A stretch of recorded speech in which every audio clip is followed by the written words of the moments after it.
I'm on the sun, I'm on the image of-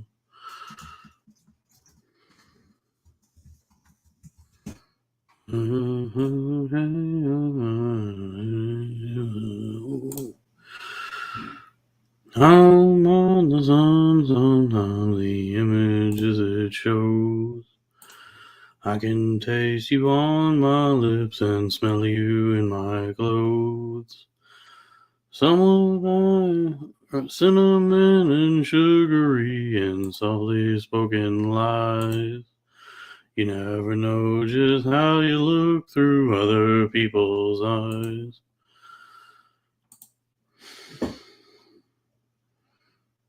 Someone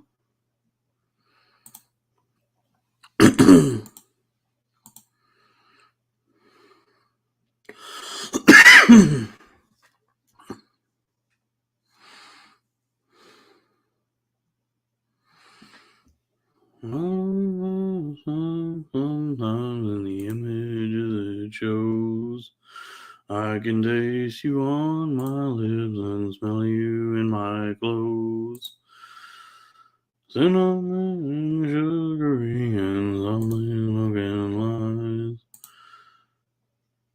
You never know just how you look through other people's eyes. Welcome to the live stream. Okay, we got some people in here. I forgot to set a schedule for this. I've been struggling with fatigue lately, and maybe it's the fallout from the vaccine, long COVID plus the vaccine plus I don't know the psychosis, the brain accident.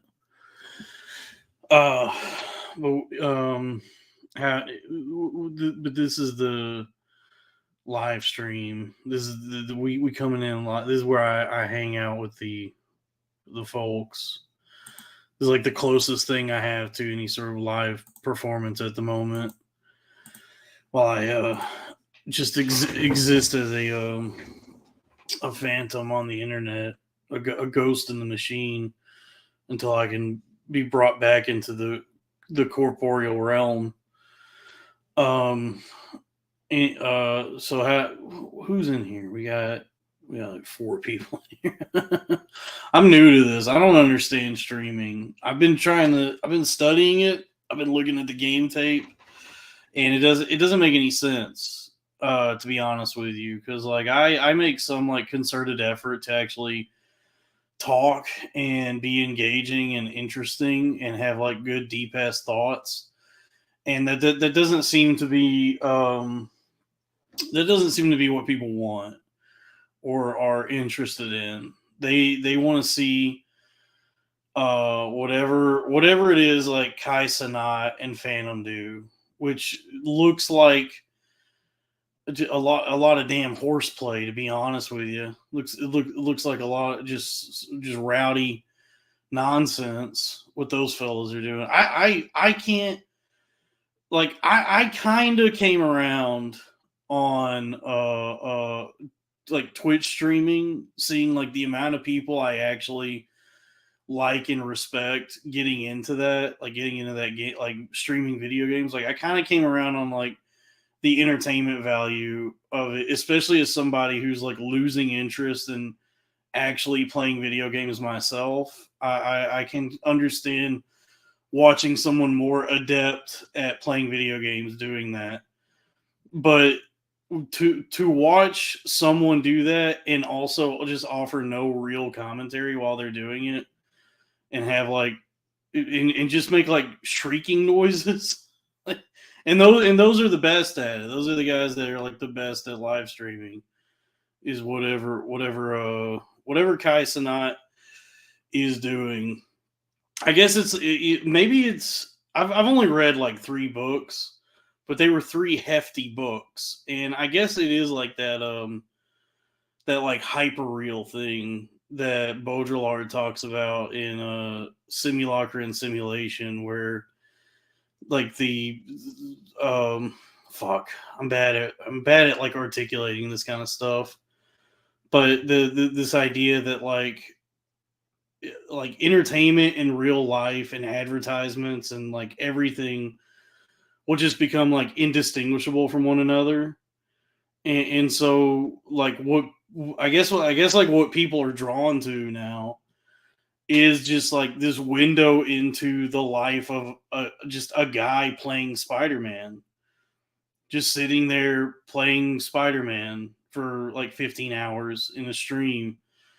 And that's just like as a form of content or entertainment or whatever you want to call it. It's like that sort of thing is indistinguishable from just like what people do like in real life. Like you're just watching a guy enjoy his hobby and like somehow garner like this following of like millions of people, and I guess like make a living doing it.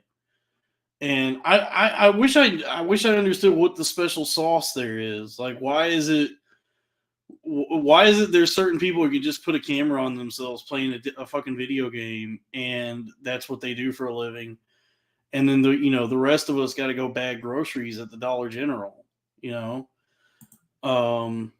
It's weird because like my thought on it is like in the past there was there was at least like a barrier of entry or some sort of gatekeeping to the cushy creative endeavors that existed. Like everybody admired actors and writers and comedians and musicians and saw that they got to live like really comfortable, opulent, easygoing lives, but also like there was this recognition that they possessed like some sort of innate ability that was unobtainable for most of us. That like no matter how much any of us practiced playing guitar and bass and piano, that no one was ever going to be like Prince. You know, it's like that's just like you're just born with that, right? But if like looking at it now, it's like you're looking at some of these streamers and all that, like literally all they do is just sit there and like just play a video game, and they don't offer much in the way they connect with it, and they don't really engage. They don't engage with it really as an art form or offer any sort of like worthwhile commentary or anything to say. You're just like watching a guy just act act the way he would normally playing video games. And it's like I look at that and wonder, well, what is the like unobtainable aspect? Like, what is the ethereal quality that a person like this possesses that like has drawn in such a huge audience? You know what I mean? Like, I can't wrap my head around what is going on there. It's like more of they did make Spider-Man gay. That's true. I guess. Did they make Spider-Man gay in the game? I did see, what's funny about that? I did see that there's like, there's Spider-Man discourse. And so now that they've like removed any distinction between Peter Parker as Spider-Man and Miles Morales as Spider-Man. So I saw that there's like scenes in the game where they're talking to each other, and in the subtitles it says Spider-Man, and then it has his line, and then the other Spider-Man will talk, and then it says Spider-Man, and then it has his line. So it like reading that, it just looks like a guy's having a conversation with himself. It just based on the way it's scripted in the subtitles.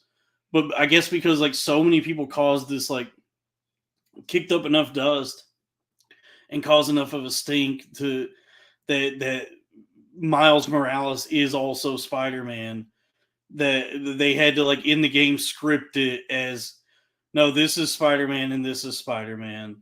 So sort of a not too dissimilar from Mario and Luigi Mario from the 1993 Super Mario Brothers movie with Bob Hoskins and John Leguizamo. So that was making me laugh that they had for what I guess, because like now Miles Morales is an important character for by minorities. It's finally 35-year-old men with Funko Pop collections can see themselves represented in a movie about a teenager that got bit by a science spider, by a radioactive. They can finally have the representation they're looking for in Miles Morales. um, and like my whole thing with the like anytime they do this with these characters where they introduce like some variant or like another version of that superhero, and I guess I should preface this by saying superheroes are for children. They're 100% for children, and it's kind of alarming the amount of like adults that it's fine to enjoy these sorts of things, but to take them seriously at all as an adult is really fucking embarrassing. To have like this in the same way that like my mom was heavily invested in The Young and the Restless when I was growing up. There's like grown men in their like mid 30s who like deeply care about what is Taika Waititi going to do with the next Thor movie, and I'm like, who gives a fuck? Literally this is for this is $1 billion company trying to sell, like, to advertise themselves. Basically, they're not these movies. They're not even movies. Like each of these movies that comes out is just like the precursor, like advertisement for the next one they're gonna do. Like they're just cranking them out, and so each one you're watching with this sort of like not in not the same way you would watch any other movie, because you're watching it as like a piece that fits into this larger narrative, but the larger narrative is not even like scripted or has any sort of like there's no notions of this ever ending. They're never going to put a button on this story. So like all of these Marvel movies that are coming out, they're A, are for children, and B, are not at any point being thought of by the studio or the people making them as to be like fully finished, complete narratives. They're all existing as like connective tissue to the other thing. And so like in that regard, like I just don't see how anyone could really take them seriously. Because I mean, like, for what's even at stake? First off, like if you go see an Avengers movie, it's like, oh, I wonder if the Avengers are going to win in this movie called The Avengers. So there's like no stakes. There's no like you're going into it, and there's no chance that that anyone will that the Avengers won't win. Essentially, there might be like certain characters that die or fall off or like whatever happens. Like, I mean, like they do create like tension within the movies, but like at the end of the day, you got nothing to be worried about. There's no real like narrative tension happening in any of these movies.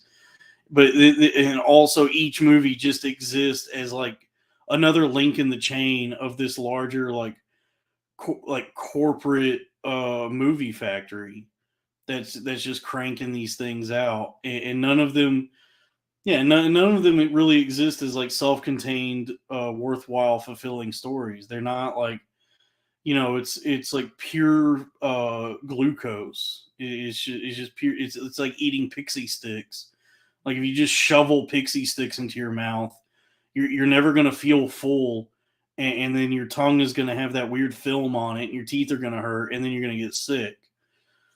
But it's still technically food, but it also is not something that is to really be consumed that much or that often. And now all of cinema is just a big bag of pixie sticks. And don't get me wrong, pixie sticks are delicious. I like it when you go to places and they let you make your own.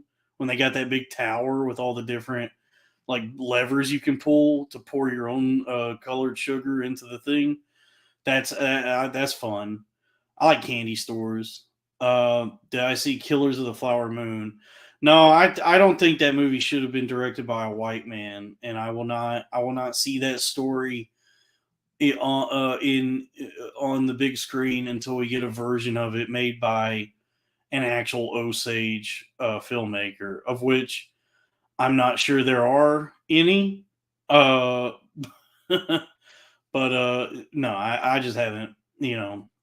I live in a boxcar. I don't have the means to go see a movie yet, but I'll get there. But hold on, what was I saying about comic book movies? Yeah, it's all for children, and any sort of like complaints that people are having about this fucking Spider-Man game is like really bizarre to me, because like my only criteria, my like only real criteria for a game like that is like, do I get to be Spider-Man at all?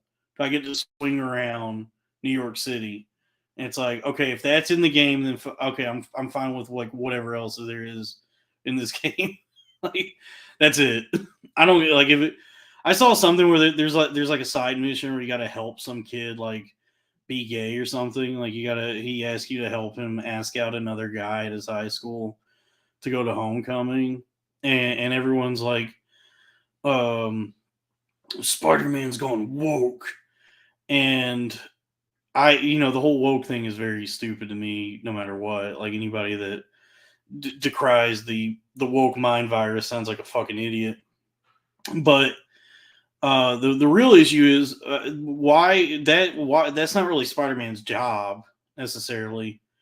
That doesn't seem like it's within the purview of Spider-Man, who is like a superhero crime fighter, to be playing matchmaker for any teenagers, really. But they got to put in some little fun little side missions in the game. I guess I like it in the first Spider-Man 2 from back in the day. I like it when you got to deliver pizzas. That was cool.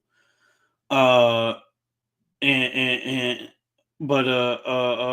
all this stuff's for kids. It's all for children, and it's just a product of like the consequences of people just like not being able to let go of their childhoods now.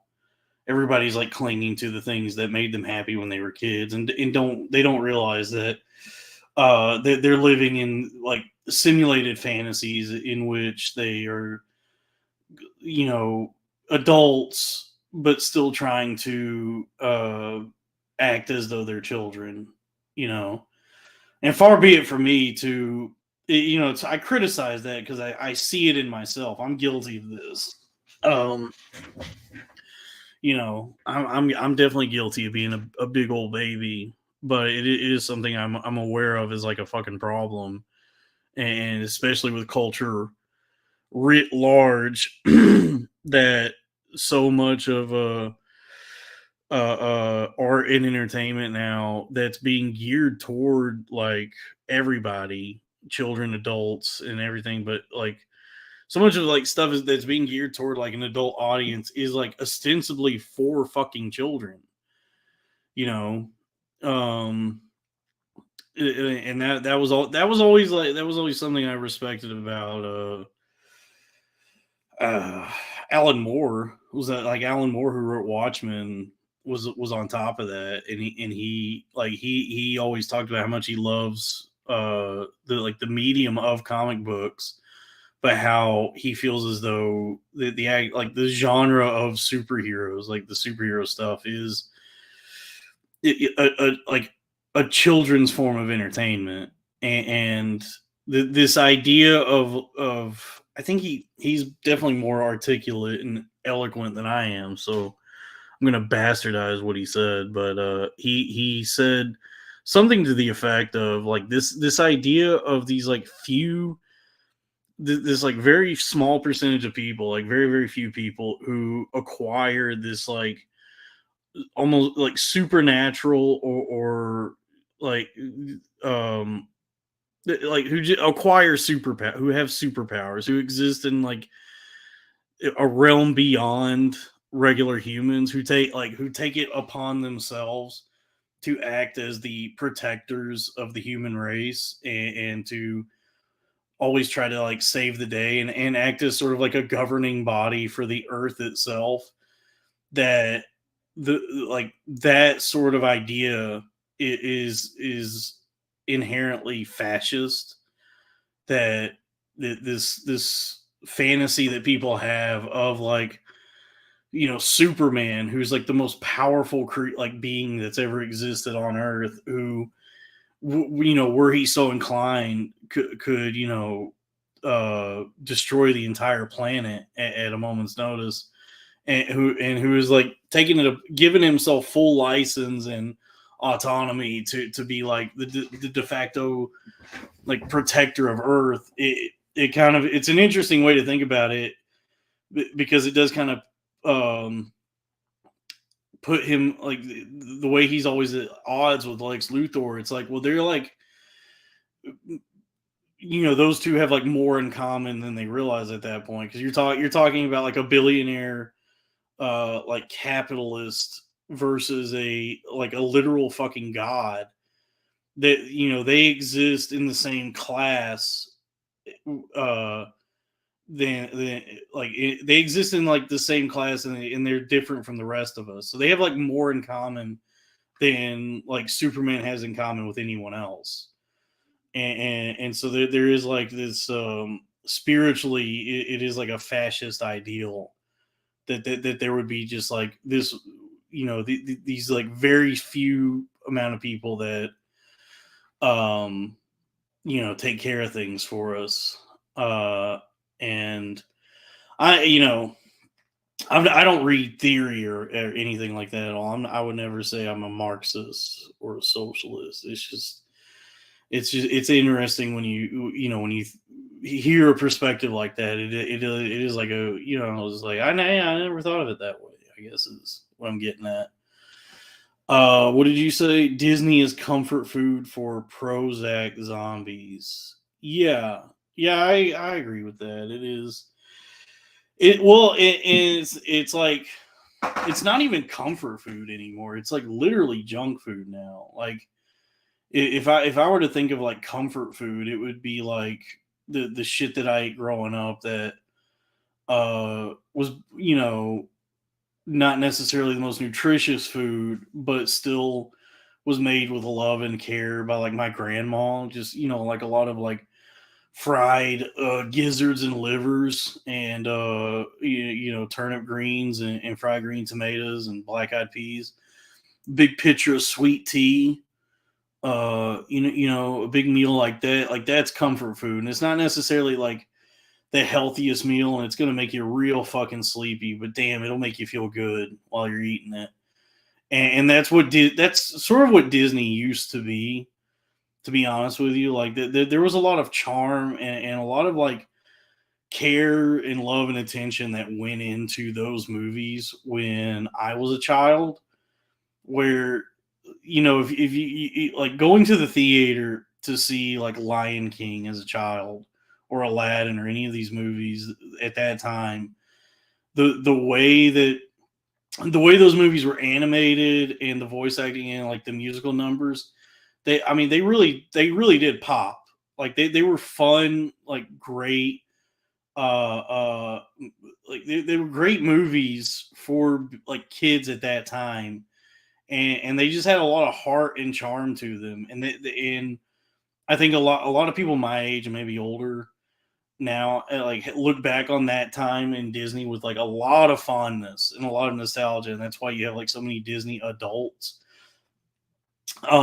because like that all went away, and so like the way that company operates now, like the products they're making are just like endless. It's this endless repetition and rehashing and regurgitation of existing intellectual properties. So, being and I mean, it was kind of that when I was a kid. Like a lot of the stuff that they were making was just like drawing from existing like parables and fairy tales, and stuff like that. But it was like, it was new, for like, it was something new Disney was doing. At least they hadn't done it before. But now it's like the stuff they're making now is like a copy of a copy of a copy, and they're sinking like the amount of money they're putting into these projects is like the equivalent to like a small island nation's GDP, or maybe not even maybe a medium island nation's GDP. Like the fucking live action Little Mermaid movie. What did that cost? Like $250 million, and it's a completely like spiritually bereft film. There's nothing there, and it has nothing to do with the fact that the fucking Little Mermaid is played by a black bitch with her eyes too far apart. I'm sure she's a lovely woman and probably a good actress, but the movie itself has like it's a soulless corporate mechanism that is making these things, and maybe that is why like the younger generations are turning toward just like videos of like kids opening Kinder eggs and Kai Cenat playing video games, like and like honestly like Elsa Gate, when that happened, that made sense because that was more creative and more interesting than anything Disney was actually making, where it was the subtle suggestion that Spider-Man and Elsa are fucking each other, but nothing sexually explicit happening on screen. So like yeah, maybe that's why these like younger kid generations are drawn more towards YouTube and social media and content being made there. Yeah, because like everything is getting run through the mill of like just like these corporate structures. So like every decision that's being made, every movie, TV show is like the best way I can think of it is like everything is just Moneyball now. So like in the same way that Moneyball took away the almost like the superstitious aspect of baseball in the way that they would draft players and assemble these teams. Just like what I mean, like in the movie when they talk about they want guys who can the people that the scouts just knew what to look for instinctually, and that was how they did their job. And then along comes Billy Bean and Jonah Hill's character, and they're like, no, we got the spreadsheets on this. You guys have no clue what you're doing. And so like the process by which like baseball teams moving forward then like scouted for players was based on like statistics and spreadsheets and bottom lines, rather than just like I got a good feeling about this one. This guy's hitting fucking dingers. And so that's like essentially how every decision is being made in the entertainment industry, is like numbers and statistics and spreadsheets and algorithms. And I mean, I don't know, if it works, it works. If the ticket sales are there, you just got to deal with it. And then the people that actually are creative are just going to move toward, doing their own shit on like YouTube. Like I think one of the greatest, currently one of the greatest animators and storytellers in existence right now is Meat Canyon. that guy, like, if I was a kid now, if I was like 12 years old nowadays, that would be my Disney. That would be like that would be like my Oliver and Company, would be like watching Meat Canyon videos as a 12. Like I couldn't imagine what that would have done to me if I was 12 years old watching that guy's stuff.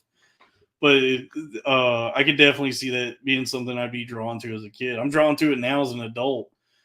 I don't know if y'all watch any of his stuff, but he's incredible. And maybe I'm just being too cynical. I don't know.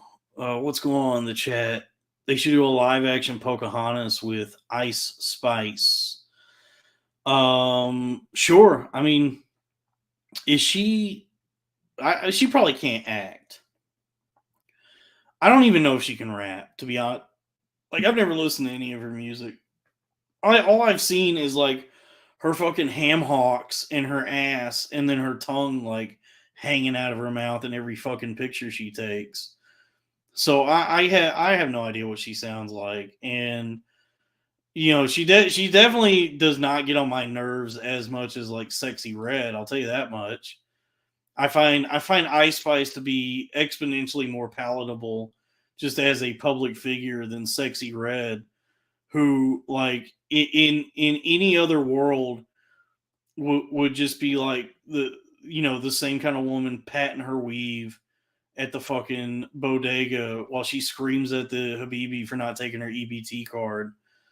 Um, and you want to send videos for me to react to? Yeah, I mean, I guess, yeah, you can do that. Just DM me or something, or do, I don't know where you would send it.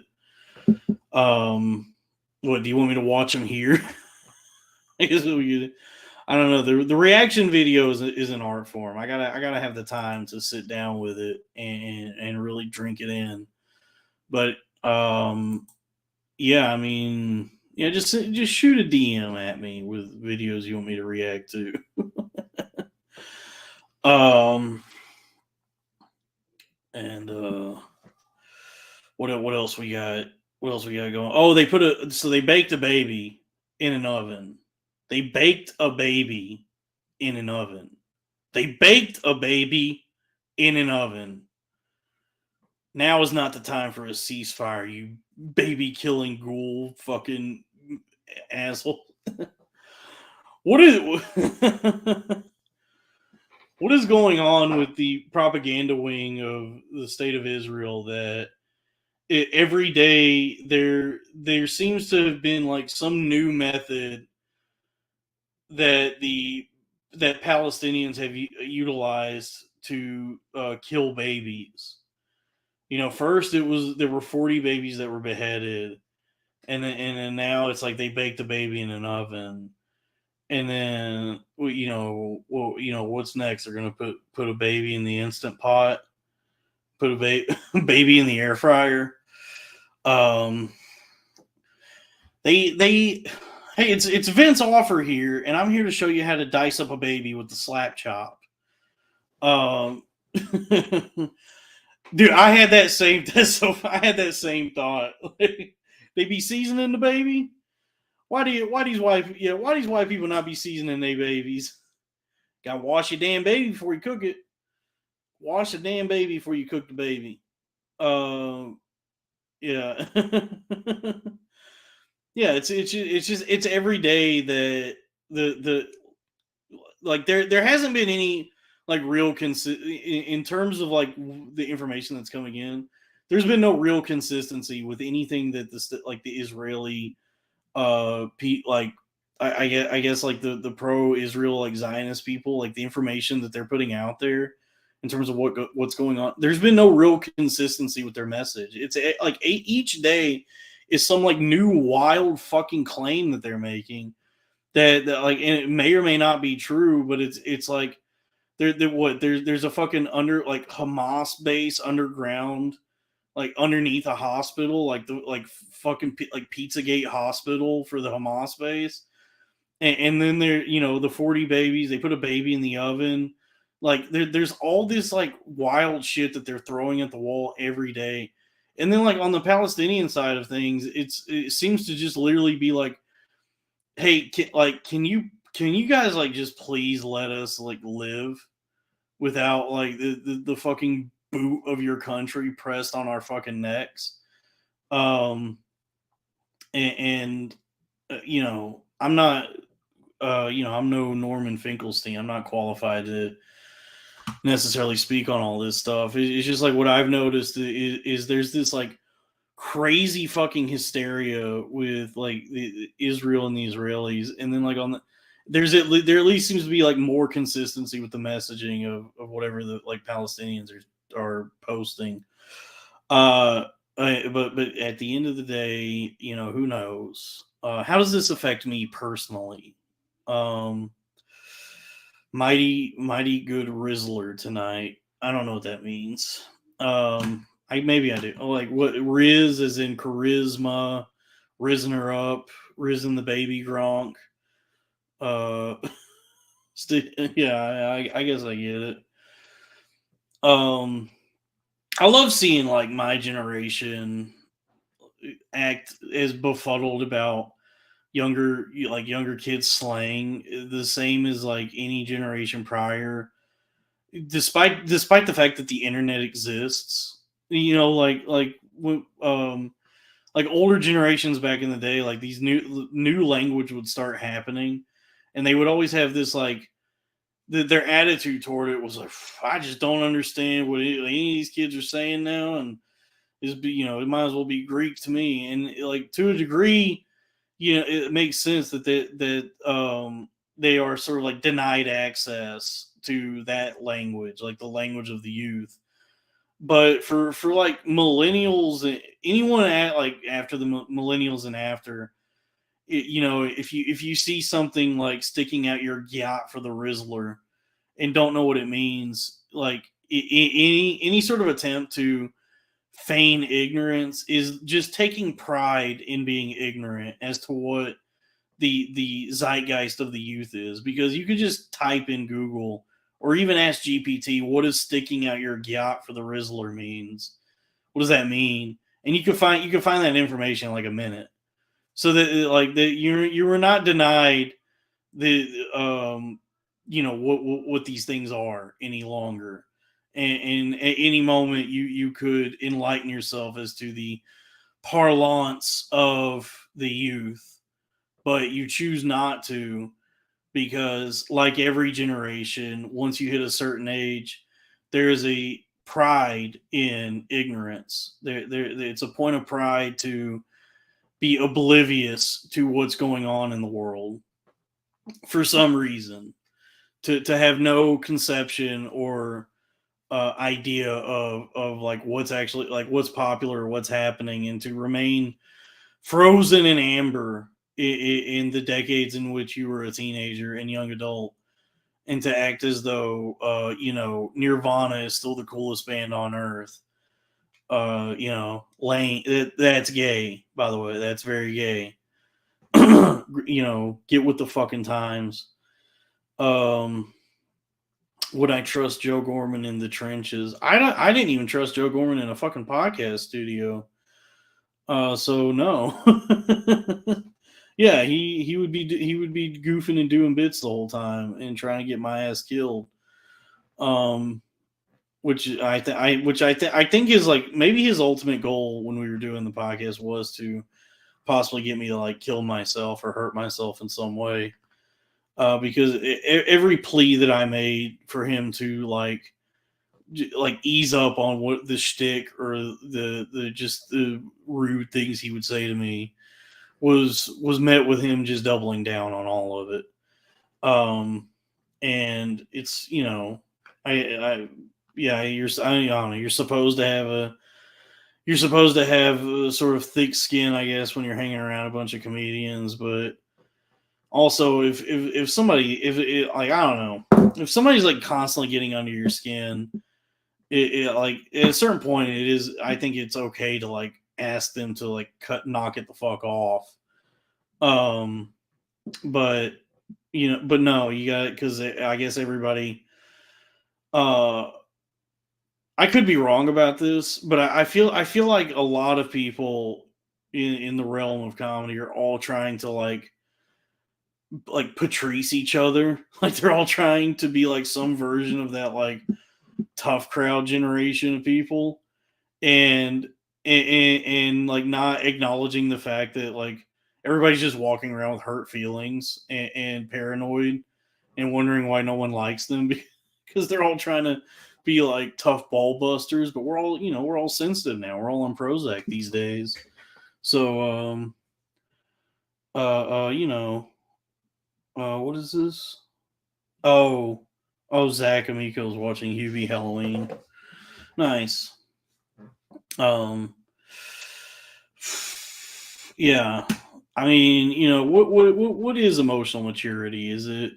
It's got to be somewhere. It's got to be somewhere in between never talking about your feelings and never being vulnerable at all, It's gotta be somewhere between that and being the guy who is constantly like open and vulnerable and talking about like depression and psych meds and and I'm guilty of that. Like I'm guilty of being like the weepy sort of like pussy kind of guy who is just like way like doesn't keep anything close to the vest.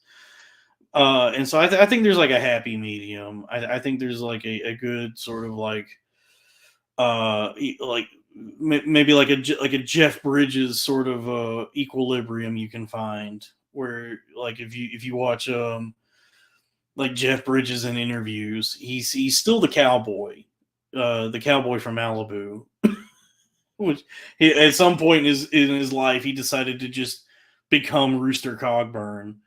But so he's still that, but he's also very like spiritual and open emotionally, and is willing to talk about feelings and anxiety. But he's also the laid back cowboy.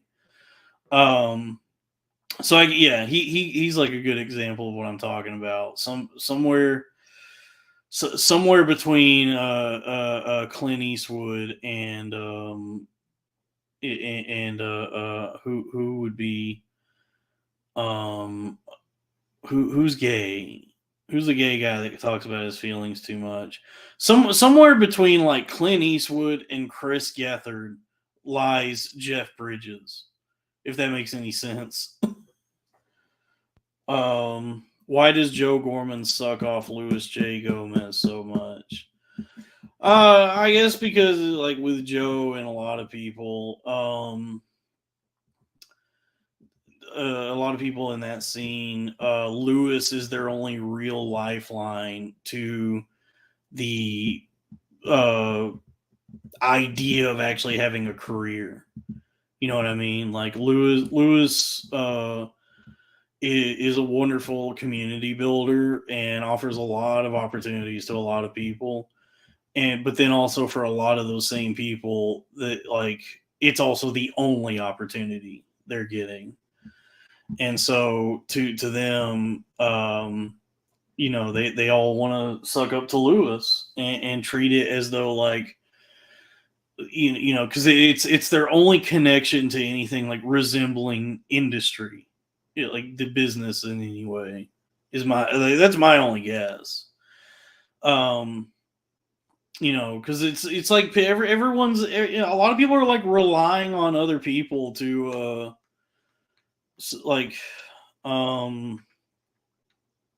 just relying on other people to help them in their career rather than like making the effort to do what Lewis did, which was implement the same sort of sales and manipulation tactics found in a telemarketing boiler room and apply those to comedy and podcasting, which the thought of doing that for a lot of like creative minded people is abhorrent because it is sort of like it comes across as embarrassing.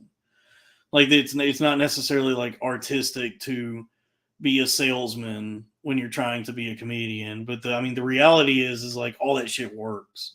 Like all that 48 Laws of Power and How to Win Friends and Influence People and Gary Vee, Tony Robbins, like all that stuff, as corny as it may seem, it absolutely fucking works.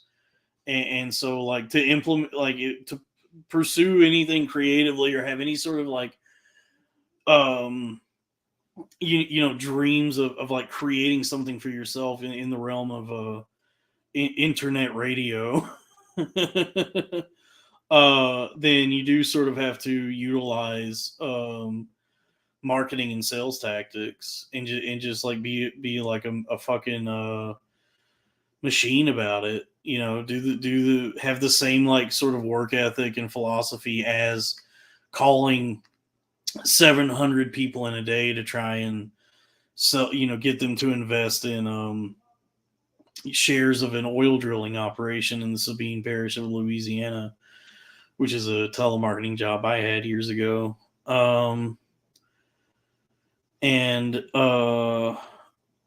Yeah. Oh yeah. Are you garbage? Left cast digital. Yeah, yeah, I mean, I don't know. Like I don't know as the founder and CEO of the Billionaire Podcast Network, ka-ching, bing, bing, bing, bing, bing, dee, fill her up. Uh, I really don't understand like what a podcast network is at this point. Like, it seems like this. I don't know, like a podcast studio, a network, all of it feels like a lot of window dressing. Um, when you look at the shows that found success, especially that were very very like pretty low rent early on, but still just like through the like talent and personality of the people doing them just drew in this big audience, despite having like no real production value. Just having the internet available to them, we're able to create something. So it seems like the value of gas digital for a lot of like up and comers is to get like this big pop with an audience early on. But as like in terms of sustainability, yeah, it seems like you would be better off doing your own thing, just like uploading shit yourself and um like having your own business. Like I don't know. Uh so I don't really know what a podcast network is, to be honest with you, because the tools are all there with like all these different like tech applications that exist now, where you have YouTube, you have Apple Podcasts, Spotify, Patreon. You can just like piece together a fucking business using this shit that like these tech like VCs created for that purpose, to allow to provide autonomy to like independent content creators, I suppose. So yeah, I mean, I don't know. But I'm outside of all that now. I just got out of a fucking coma, so I just sit in front of a computer and ramble to myself and hope that that works somehow. Uh, is Lewis secretly a genius? I don't think it's a secret. I think Lewis is like an exceptional fucking businessman and like really really smart in that regard. As far as like comedy goes, he's a good good at comedy. But I think where Lewis really excels is at the business side of things and like being a sort of like community leader. Um, and that as far as like stand up and actually like being funny and stuff, he's a solid 6. Did I watch the Tyson Fury boxing match? No, combat sports are gay. I don't care about combat sports at all. The only sports I like are baseball, basketball, maybe football, and curling. But I don't care about combat sports. It's just and I mean, like of the combat sports that exist, I mean, yeah, like I would say like boxing probably is the most fun to watch, because there's more seems to be there's more structure within boxing.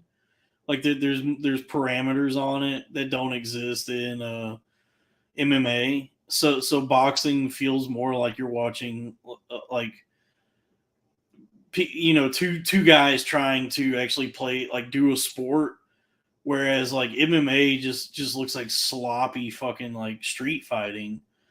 And I know it's not. I know there's like a lot of like technical proficiency that goes into jujitsu, mixed martial arts, but just like as a layman viewer of that stuff, just watching two people fucking wail on each other and grapple and all that, I'm like, this looks like when two cartoon characters would get into a fight and it would turn into like a dust cloud, and then you'd see like paws and feet poking out of the cloud every now and then while it moved down the street.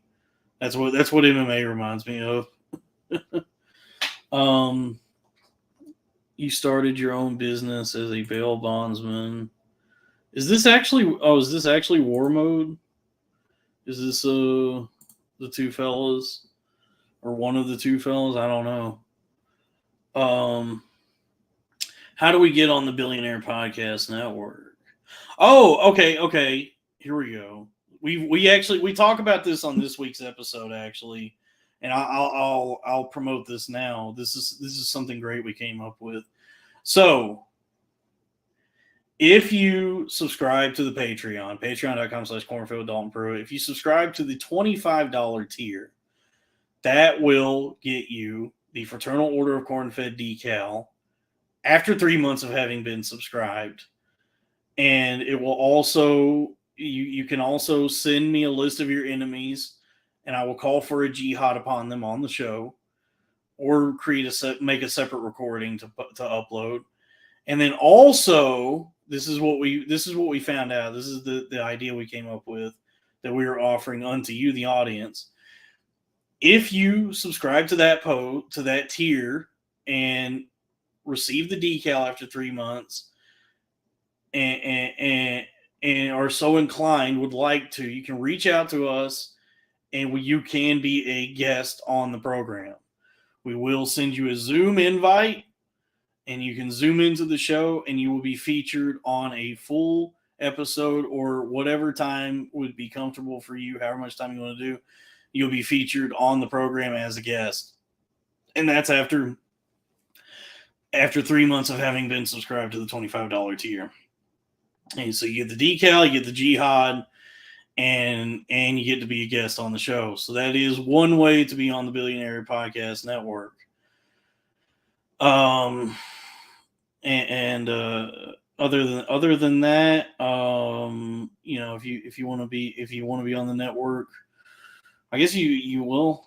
The first prerequisite would be have a podcast, and then I don't know, go from there. I need to figure out. I need to start writing jokes again or something. I don't know. I've been just doing podcasting. This is podcasting. What are you guys up to? Let's go into the chat. Chat. What's up, chat? That's what XQC does. Oh, that's crazy, chat. Wow, chat.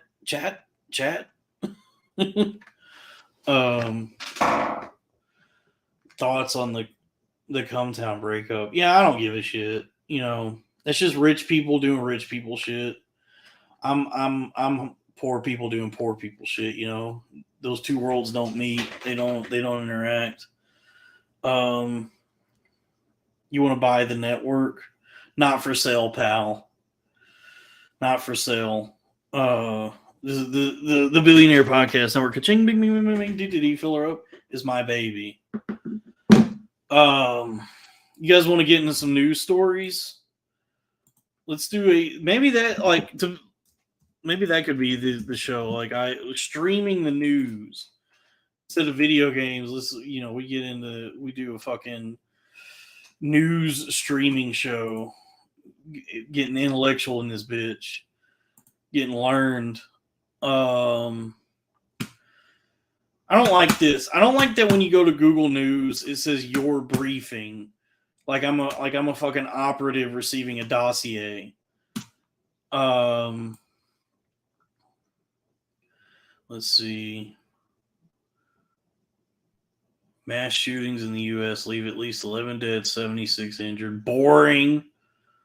Gaza residents break into UN warehouse for supplies as Israeli barrage continues. Nope.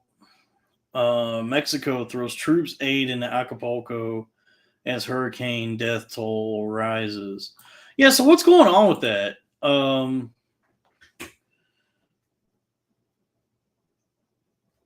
right.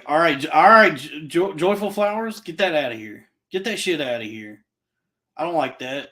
I don't like that. I don't like that at all. I don't like that. I do wonder about that, but you just have to move forward the best you can. Just gotta do whatever you can, no matter how bad things get. No matter how bad things get, don't take a bunch of guns up to the 32nd floor of the Mandalay Bay Hotel and Casino and bust out the window and open fire on a country music concert.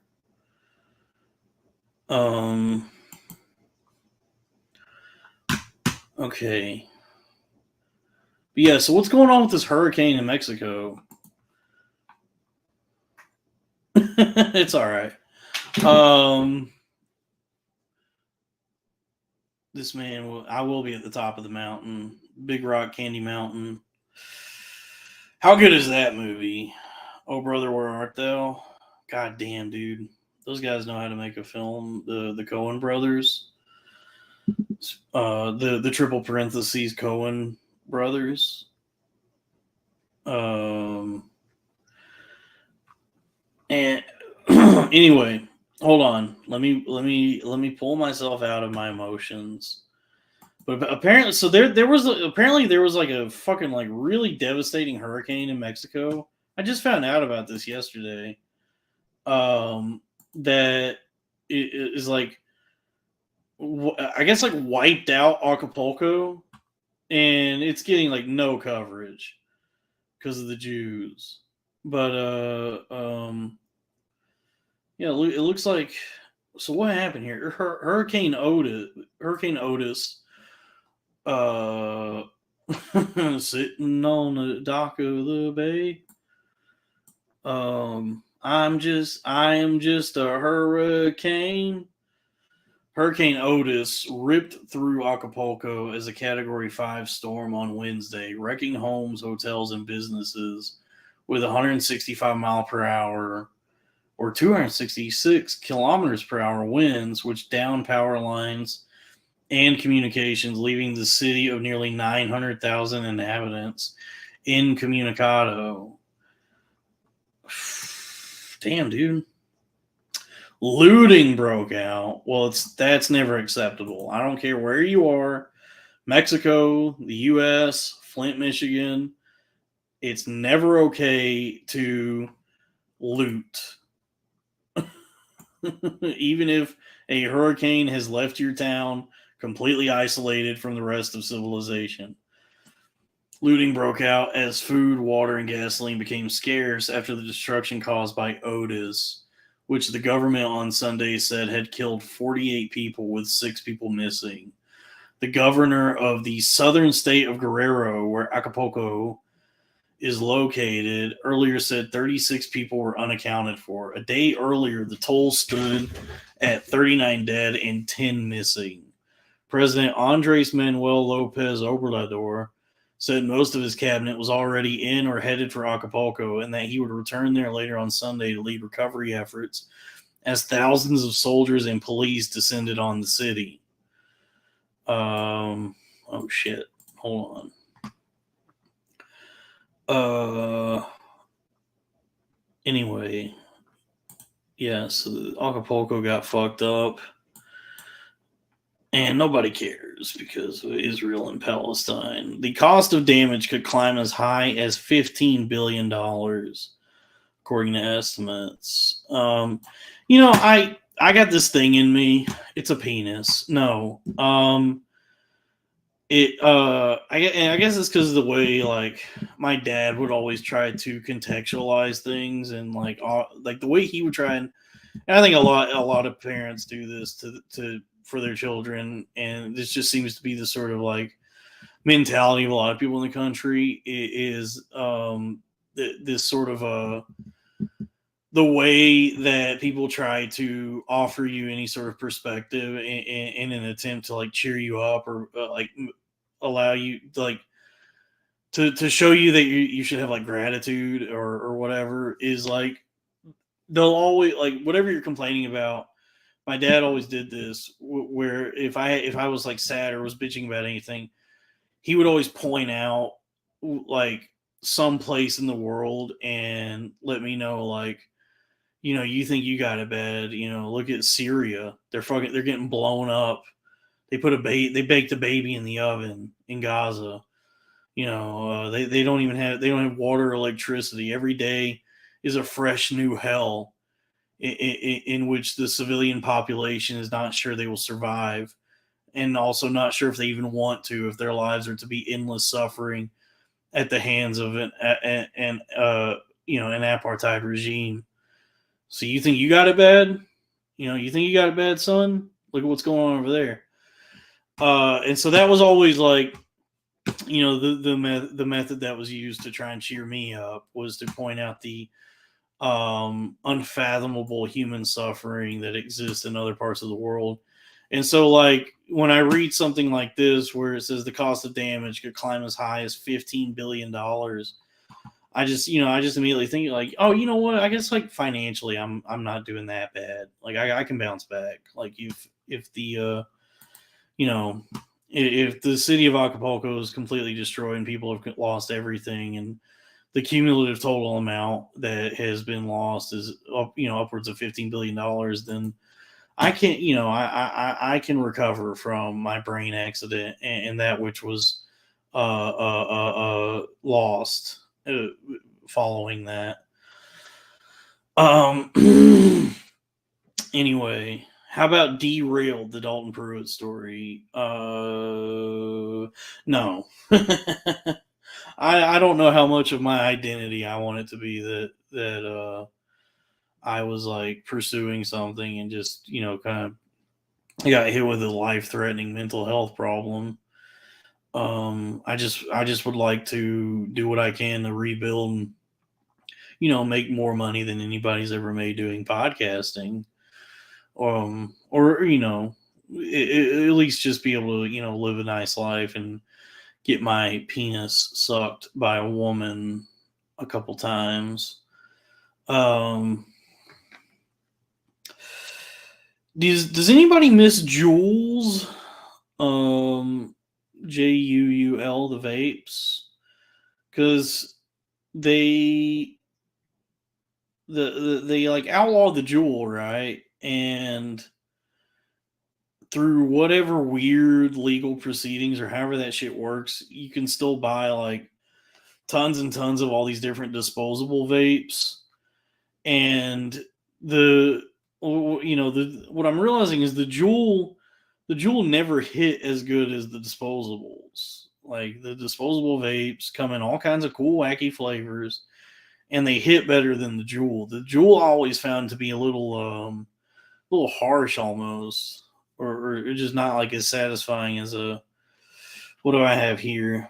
It's like a Mike Tyson brand frozen grape vape.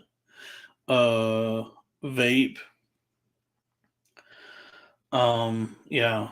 I hope what is it? What is it with humans and nicotine that we keep trying to find ways to ingest this chemical?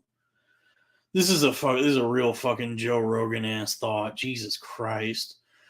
Why do people like to use nicotine? You ever think about that? Like, why do we like this stuff? But I mean, I don't know. This is like funny to think about that. Like, when when everybody, like every state and every municipality outlawed smoking indoors, and like like every attempt has been made to restrict everyone's ability to smoke, including just like the cost of the actual product being like pretty prohibitive for a lot of people. It like the response that people have had to that, to like the sort of total vilification of tobacco products that's happened, is that like people now are just like turning more and more to vapes and Zins nicotine pouches, and so like for whatever reason we just naturally just really want this shit, because it could have just gone away. Like, people could have just like stopped smoking and stopped dipping, but instead we just found like some weird new way to ingest it. That's like a new future way, and like the way that you like the people in Johnny Mnemonic probably smoke. And have you seen when movies attempt it? Like, when I've seen it in like a few movies in TV where they'll have a character that they try to have them vape in the same way that movie characters used to smoke. and it does not work. It like there's just nothing about it that has like the same elegance or cool factor as cigarettes. And and it would have to like to include vaping in a movie or TV show, like as a creative decision, it would have to be some way to express like that this is just fucked up and kind of dorky. There can't be any attempt to make this like a cool thing to do. You know what I mean? Because I was watching.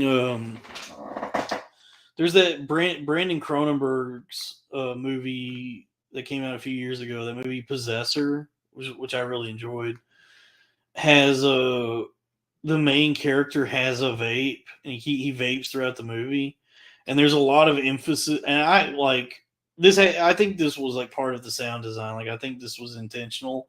But every time he hits the vape, you can hear the sound that it makes, that like that the vape makes as he's ripping fat clouds. And that was something I really picked up on in the movie, that anytime he hit this vape, there was like in this like sound mixing of the movie and the sound design, there was a lot of emphasis on just the sound that this vape makes when he turns it on and sucks on it.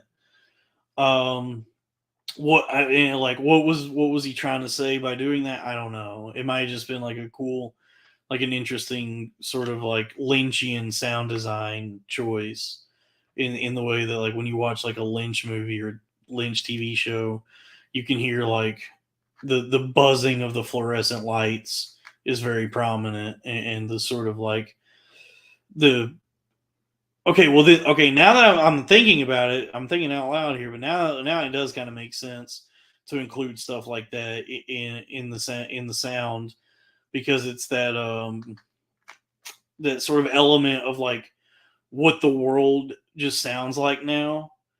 You know what I mean? Like if you watch that third season of Twin Peaks, the David Lynch did all of like didn't just direct it, he also did like all of the sound for it. Like he was the sound engineer for the show. And there's this like thematically this like constant through line throughout the show in the sound of just like the buzzing of like electricity, and just like the constant hum of like electricity and technology and power lines and fluorescent lights, and the sort of like all these like all this industry that is integrated in our day to day that we probably don't think too much about is like put at the forefront of the sound mixing in that show. So there's this constant reminder that the way I interpret it is this like constant reminder that as you go about your like just your life in general, you're surrounded by like technology and industry and infrastructure that you'll just never be able to fully wrap your head around. And there's just this constant hum and buzz and rattle of these modern like technological and industrial integrations into our like daily existence that we just like kind of don't think about or take for granted. You know what I mean? Like you're in your house and you flip a light switch and instantly the light turns on. You don't think about it, but it like from the moment of like, well, what's the timeline from the moment that humanity like first started learning to use tools to being able to install the wiring in a building and have a light switch like that? I mean, it's like what, like a million years, and we just kind of exist now, standing atop the shoulders of the giants that created these things and implemented them into our lives to the point where like where all of us are surrounded, like live in a world and interact with a world that we don't just completely don't understand.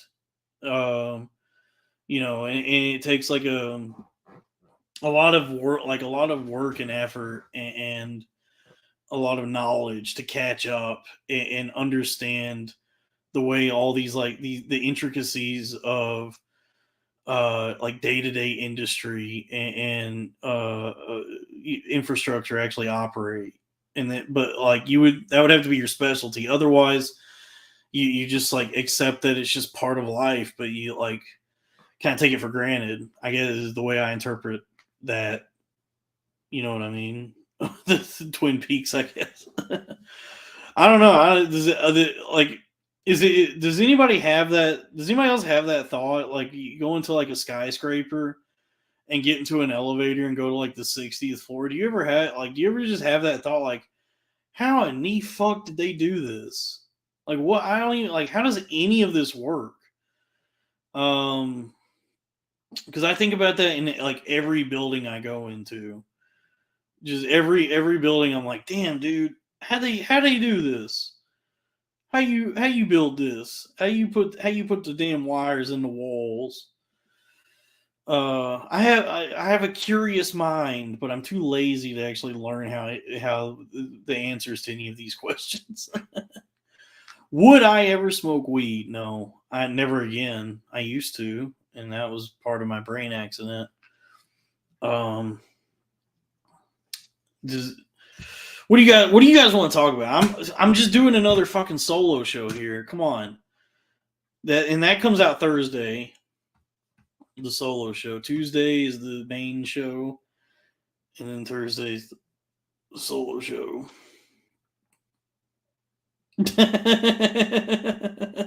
That would be crazy, dude. If a plane crashed into a skyscraper while you were in it, that would suck, dude. That would fucking blow. Flat Earth and Tartaria. What is Tartaria?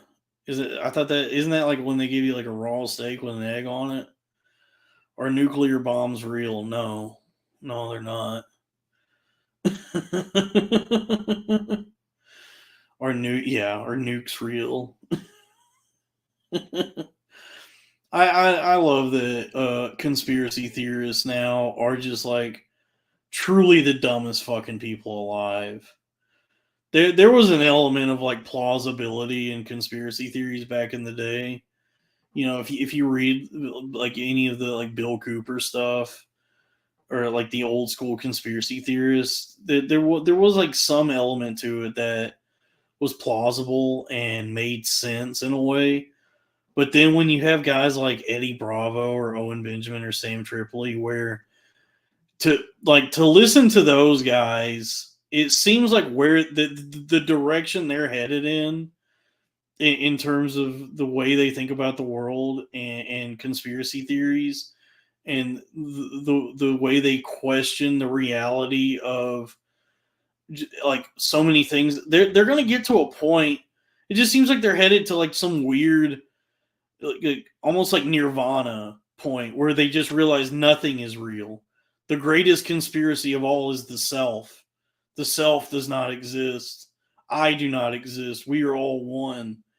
But also the moon is hollow. Yeah, because it's you're really diluting the fun of conspiracy theories when everything is a conspiracy. There needs to be there needs to be more discernment when it comes to what is actually a conspiracy and what is just somebody trying too hard to be conspiratorial.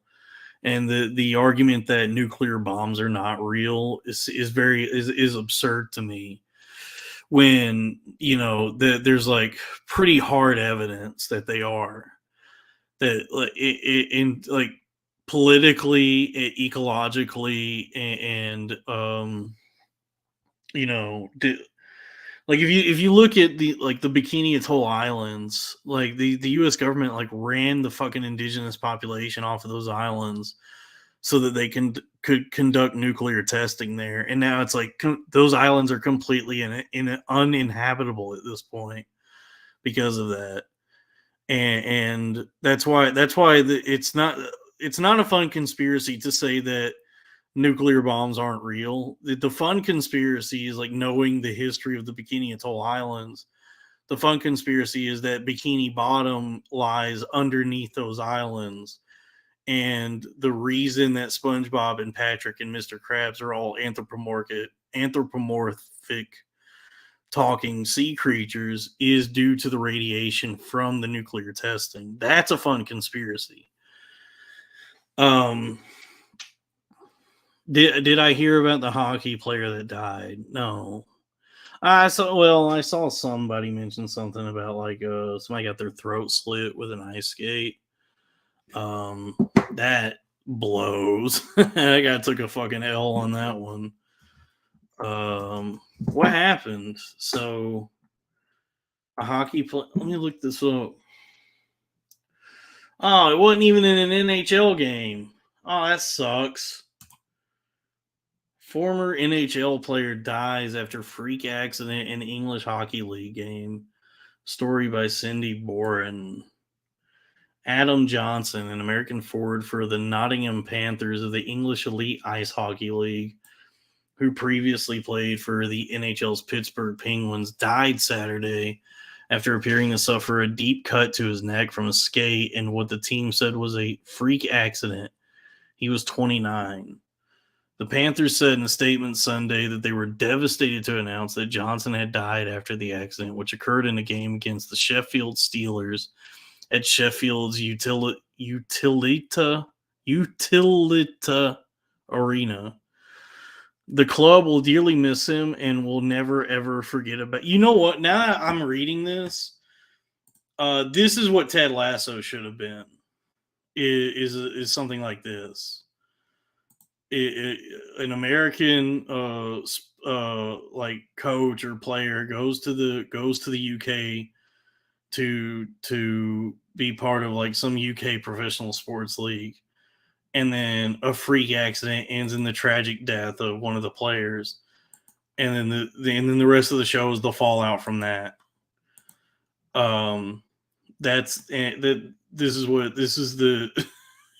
This is my reimagining of Ted Lasso. It begins in tragedy. Yeah, Ted Lasso did suck. I don't like schmaltz. I don't like sentimentality in TV. I don't think TV is the appropriate medium to try and like teach people lessons in morality and emotions and how to treat other people. TV is done like banging a club over your own head entertainment. I've always hated that. I've always hated like watching a sitcom and like these efforts that are made later into these sitcoms where they want the characters like grow closer to one another and grow as people and have the certain ones fall in love with each other, and then one character has to move to another state, so there's like this really sad episode about that, and then like by the end of the show it's like a complete like perversion of what it was, like what made it enjoyable to begin with, because now the show is focused more on like the sentimental aspects of these characters rather than the the sort of comedic archetypes that they were at the beginning. And that's why something like It's Always Sunny in Philadelphia has been able to be on the air for 16 years, because they've been pretty adamant about just never allowing those characters to grow in any real way, or to have like any real like meaningful relationships with anybody, or like be relatable at all to anyone. Like that's why that show works, and those are the best shows. Those are the best like sitcoms. That's why Family Guy is still good. Family Guy rocks. And so, yeah, Ted Lasso just comes across to me as really like weepy soy entertainment. Like it's something for like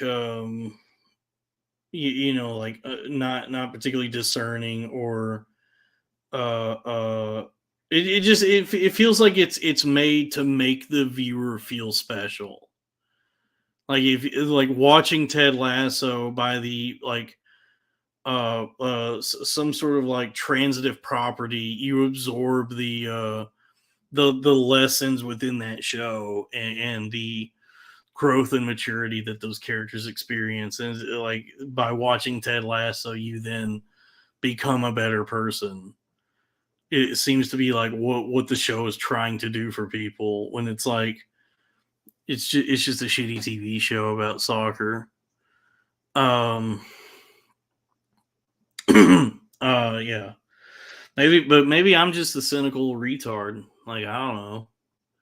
I just like it's not like I like create anything really. Like, my skills lie in I don't know, broadcasting, and just, I don't know, personality based. I'm like an influencer. I don't know. Um, but I guess I could write a script. Maybe I should do that. Maybe I should start a Substack. Should I do Substack? Should I make fun little essays for people to read? Which is what I studied in college. Those were my favorite writing classes, were nonfiction, like learning how to write like essays and stuff. Um, yeah, Philly is a good place to nod off. I agree. I like nodding off. I like getting slobbed off. I like it when my knob is slobbed. Slob knob zizek. um, Slob knob zizek. He does, when Slavyov talks, he does sound like he's sucking a dick. Like, the way he speaks, it just sounds like he has a cock in his mouth, and he's gagging on cock. What's Substack? Substack's actually kind of cool. It's like, the user base, I think, might be the gayest people of all time, but the actual platform as a like social media platform is it's a pretty cool idea, because it's like a sort of like a blogging platform that's geared more toward actual like maybe like short form writing pieces. So, like, not necessarily blogs, but maybe like essays and short stories, and stuff like that. And so it's just supposed to be a way to encourage like independent or smaller like creative types to like write stuff and show it to other people, because like the writing process, like being a writer, and like that whole process is like inherently collaborative, and like requires people to actually read what you're working on and writing. And so I do like the idea of this like platform that you can go to and write something and share it with other people, and like, and that would be the way that I use it. Like, I don't know if this is the way they even intend for it to be used, but I would use it in the way of like, I'd write something and like share it with like whoever follows me, and just ask people to read it and let me know what they think, or give notes on it, and then like, based on that feedback, I would then go and revise it. And I have no idea if that's how it's supposed to be used, but that's what I would do, is just like get people's opinions on shit, and then be like, okay, I noted, and then go rewrite it or something. But I actually have to like, I was trying to write something yesterday, and it was like tough. Writing is hard, but I do like the platform. It's just like, it hasn't attracted the coolest user base, because it is um it is geared more towards like actual writers, and like narrative writing, rather than like silly tweets or TikToks, or just base level content. It's more like a creative form of literary social media, I guess. Write a country song. I don't know how to write songs. I know how to do gay song parodies, but I don't know how to come up with something just like organically. George Floyd the musical. Yeah, I guess so. How about George Floyd, dark side of the pavement instead of Pink Floyd, Dark Side of the Moon? It's George Floyd, Dark Side of the Pavement. Um, and no, we don't joke about it. We don't joke like that here. Uh, what else? What else is in the news? What the fuck is going on with my fucking goddamn headphones? It sounds like I'm just like a bunch of snow and static here. God damn it, dude. Nothing ever works.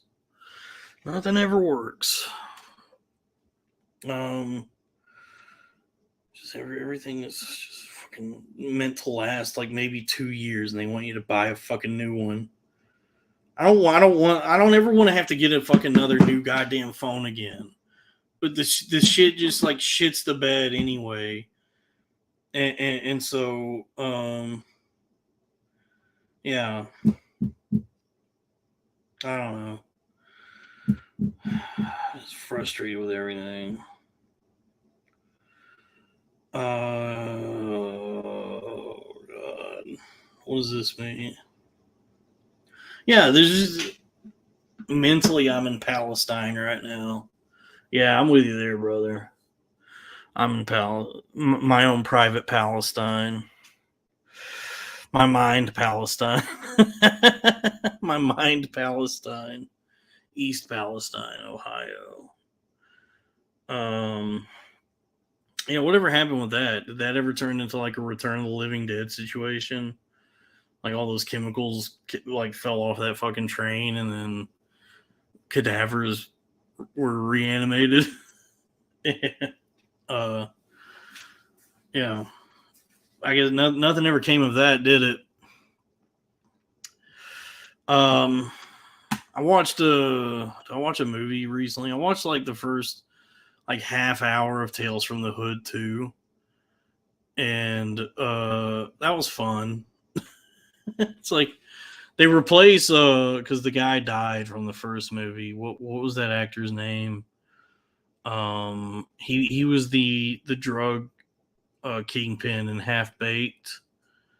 Fuck, I can't remember the actor's name. He's a good actor, but he was sort of like the crypt keeper character in the first Tales from the Hood. So he was the one that like presented the like framing narrative for the movie and told the stories. And so then in part 2, that character is now played by Keith David, like the storyteller, the guy who does like the framing narrative for the movie. And yes, his name was River Phoenix from Tales from the Hood. And so like Tales from the Hood 2 is like Keith David is brought in to tell stories to a robot so that it can have some sort of like predictive programming to help it fight crime. It was something like that, so that it could like the robot could better understand humanity and the human condition, and this would assist it in its efforts to fight crime, because it was like a police robot or something that some guy was working on. And I didn't watch the whole movie because it sucked, but the first story is really cracked me up because it's two ladies, there's a white lady and a black lady, and they're going to some Black History museum in the middle of nowhere, and it's like this little shack called the Museum of Negrosity. And they go in there, and there's like all this like shit from Black history in there, a lot of like racist memorabilia and trinkets and stuff. And one of the things that the white lady has her eye on is an old like what they call a gollywog doll. And it's just like, it's the doll that looks like Mr. Popo from Dragon Ball Z. It's like that kind of thing. And she wants to buy it from the guy, but he won't let her buy it. So then her and like the white lady and her black friend, and then the black lady's boyfriend sneak back in the middle of the night to go steal this doll. And then the doll ends up like coming to life and kills the black lady and her boyfriend. and then the white lady has sex with it, and then it ends with her giving birth to a litter of gollywog dolls that like come out of her stomach like Alien. And that was about where I said, okay, I'm done watching this. This is one of the dumbest fucking things I've ever seen. I don't even know, like, as a race parable, as like some sort of like commentary on race relations. I'm not even fucking sure what was going on there.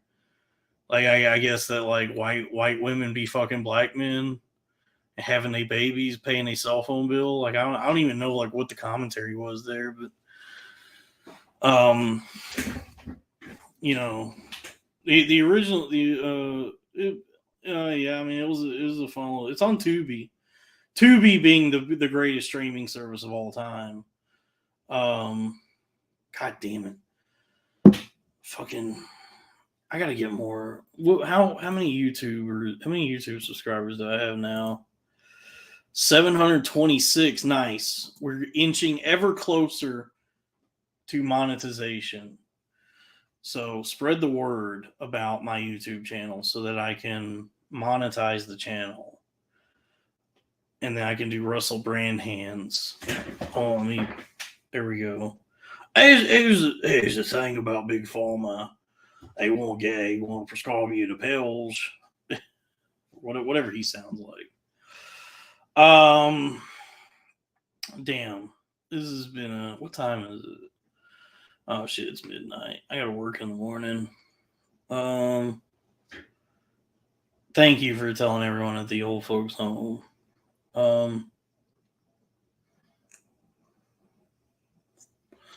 Anyway, please subscribe to the Patreon.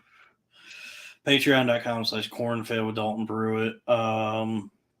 Tell everyone about this show, about the YouTube channel. We're building something great together, everybody. We will supplant all of the great podcasts and usurp the number. We're coming for that fucking number one spot on Patreon. One podcast at a time. But yeah, just I guess like honestly, I do need help. Like truthfully, because of the fact that like I'm being throttled by these like social media services, these social media apps. Like my shit's just not getting any play by the algorithm. I gotta like appeal to people in like this way to be like, I don't know, go pester fucking message boards and tweet about me and help me rise from the fucking ashes. Cause like, I would do it myself, but like the fucking goddamn algorithm literally won't let me. Like people will send. I'm so frustrated by this because people will send me the fucking like screenshots of them like trying to search for my account on X, formerly Twitter, and it doesn't even come up in the fucking goddamn search results. And so like anybody that says like, oh, maybe your shit just sucks, it's like fair enough, but like also, I mean, why can't people even find my fucking account? And I had the same experience with TikTok, where it was like TikTok, I was getting tons and tons of views on shit, and then all of a sudden just getting fucking nothing. I guess because like I said or like did something like too inflammatory for the platform. You know, it's fine because there's like 1,000 different accounts of women like pantomiming sucking a dude's dick and doing like weird weird sex stuff that's not porn but porn adjacent. But like I can't, I can't do gay song parodies. That's over the fucking line. But a woman can simulate riding a hard penis, and that's fine. 70,000 views on that one. Yeah, I don't know. It's just it's frustrating. It's just frustrating to be a real artist, to be a real content creator. But if everybody does want to see one of my favorite titty accounts on TikTok, look up at orcwaifu, ORCWAIFU on TikTok. She's like a 32 early 30s mulatto lady, and she has the biggest titties I've ever seen, and I'm a big fan of hers. I love watching her videos on mute because everything she says is very annoying, but good lord, she's got the biggest titties I've ever seen, and they got the blue veins in them. She's got them blue veins that look like when you put a CD in the microwave on her titties. Yeah, I love that. I love that sort of. I like that in a titty, the veins. Yeah, I love you too, Blukey. Patreon.com/cornfed with Dalton Pruitt. Get the decal. Send me a list of your enemies for the jihad. And then, come on the show after 3 months. You get the decal and you could be a guest on the show. And honestly, like if you don't want to like do the Patreon thing, which I would like you to, but if you don't want to like do that, just I don't know, pester the internet about like let everyone on the internet know that this show exists and that I exist, and I like tweet at Lewis and let him know that promo code cornfed's not working when you try to sign up for Gas Digital. Do that. And go on different like Reddit forums and Discord pages and just like carpet bomb all of these different pages. And then we'll get back to business. I'll rise from the ashes and we're back to fucking business, baby. Anyway, I gotta get out of here. I gotta get up early. Thanks everybody. I love you. If you want to DM me shit to read or watch or react to for future shows and live streams, go ahead and do that because I need something to bounce off of. And just follow me on TikTok at Dalton Pruitt, where I will be posting more gay song parodies. And thank you, and I love you. End stream.